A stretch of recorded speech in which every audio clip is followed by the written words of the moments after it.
Welcome to 30 Days of Whitetails. This is going to be a series for that 30-day window of time, regardless of where you are here geographically. There's a 30-day window of time. That's pretty much that lull. The rut isn't here yet. That lull's happening. You might be starting to see some whitetail sign. Maybe you've got a few pictures of those bigger bucks, but it's just not quite time yet. But that window of time is close. So regardless of where you are, whether you're far north or whether you're far south, I'm right here in Iowa, I'm in the Midwest. So historically, that Halloween week up until that Thanksgiving week. So this is my window of time. I have not whitetail hunted yet. I have seen a few pictures of some bucks, nothing during the daylight, nothing really big yet. And so right now I'm actually working on a tactic I'm going to talk to you later about, which is being patient and waiting.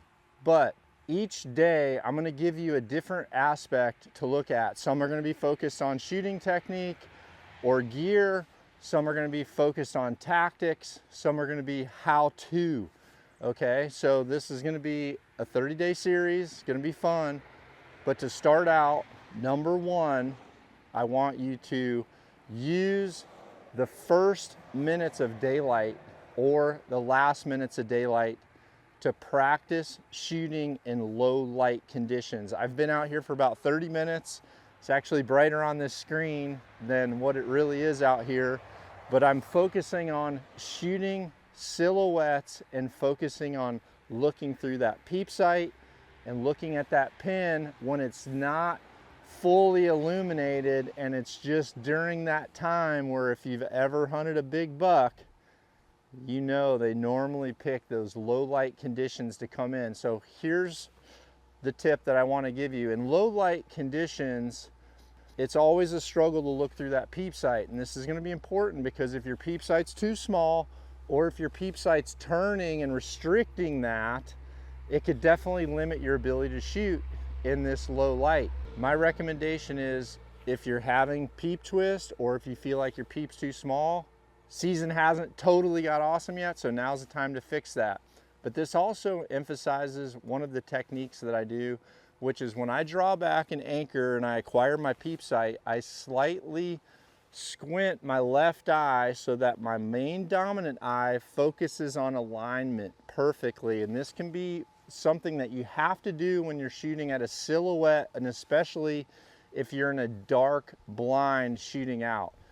Squinting that left eye, really focusing on front sight, rear sight alignment, then opening the left eye, or for me, left eye, so that that eye is looking at the scene, the situation, and the silhouette. And your brain's gonna map those two together. The one that's looking at the peep and the pin, and the one that's looking at the silhouette, it puts them together and it allows you to let that dominant eye see the pin in the bubble and the other eye to see that low light condition. So again, I've been out here for about 30 minutes focusing on this, and it's such a critical thing to practice. And if you're not able to get out and hunt yet, this is something that you have to do. We're gonna have several different shooting techniques for you to do regarding whitetail style hunting, but this is where it's going to begin, in making sure that you're able to shoot in a low light condition. So let's go for that deer right there, 50 yards. Not a low light condition recommendation, but we're pushing the envelope.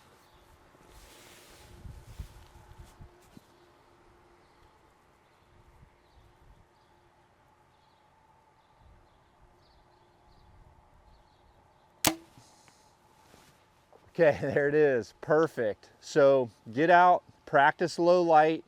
If you need to make an equipment adjustment because your peep's too small or it's turning on you, now's the time. Good luck.